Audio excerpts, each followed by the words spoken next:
15 राज्यों की 56 राज्यसभा सीटों पर चुनाव होना है। इसकी घोषणा केंद्रीय चुनाव आयोग ने की। 15 राज्यों की राज्यसभा की 56 सीटों के लिए 27 फरवरी को चुनाव होंगे। इसके साथ ही नामांकन पत्र दाखिल करने की आखिरी तारीख 15 फरवरी होगी। मतदान सुबह 9 बजे से शाम 4 बजे तक होगा। राज्यसभा चुनाव भारत के कुछ राज्य विधानमंडलों के बीच 6 साल के नियमित चक्र के हिस्से के रूप में होंगे।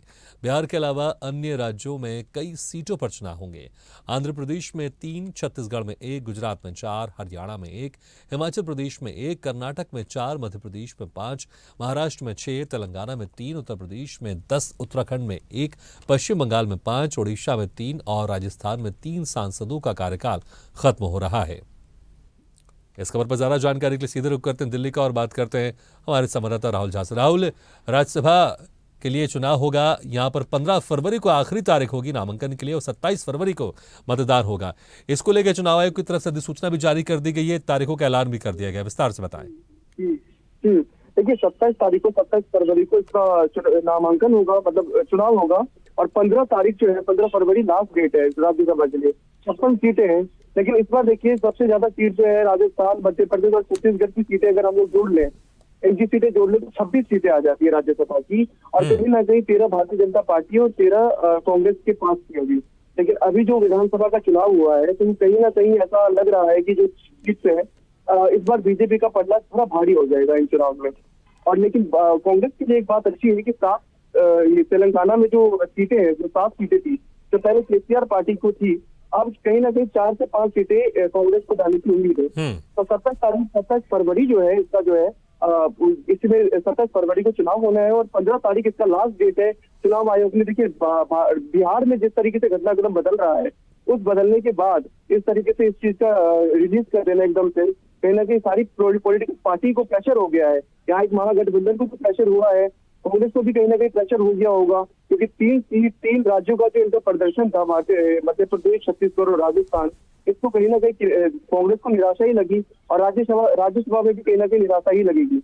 लेकिन तेलंगाना को लेकर के कहीं ना कहीं कांग्रेस को प्लस पॉइंट है, क्योंकि वहां पे 4 से 5 सीट आने की इनकी उम्मीद है।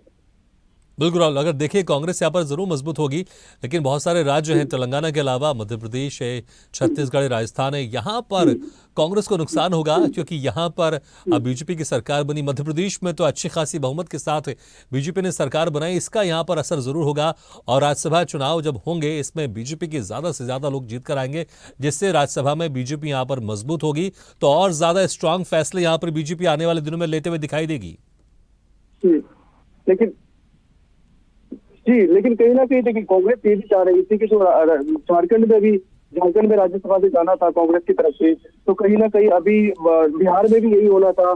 तो गठबंधन में एक तरह से जेडीयू के चले जाना या एनडीए के साथ मिल जाना कहीं ना कहीं झटका लगा है कांग्रेस को इस तरह के। तो और देखिए कि 11 सीट जो है अभी मध्य प्रदेश में, उसमें 11 सीटें, उसमें 8 सीट कहीं जो है कांग्रेस के पास है।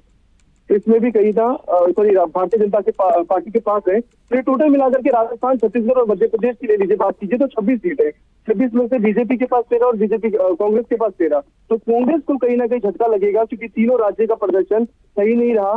तो 13 सीट तो उनको मिलने की उम्मीद नहीं है और कम ही सीट होगी, लेकिन तेलंगाना में प्लस पॉइंट रहेगा। बिल्कुल राहुल, और राज्यसभा में जिस तरह से बीजेपी यहाँ पर मजबूत होते हुए दिखाई दे रही है, तो आने वाले दिनों में और ज्यादा कड़े फैसले यहाँ पर बीजेपी सरकार की तरफ से लेते हुए दिखाई दे सकते हैं।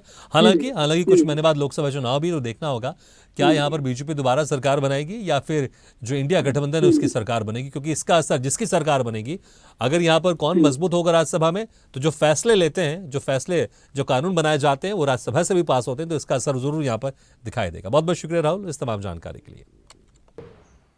ऐसे ही वीडियो के लिए लाइक करें, शेयर करें, फॉलो करें और YouTube पर जाकर सब्सक्राइब करें और बेल आइकन को दबाना ना भूलें। और ताजा तरीन अपडेट के लिए swedeshlive.com पर जरूर जाएं।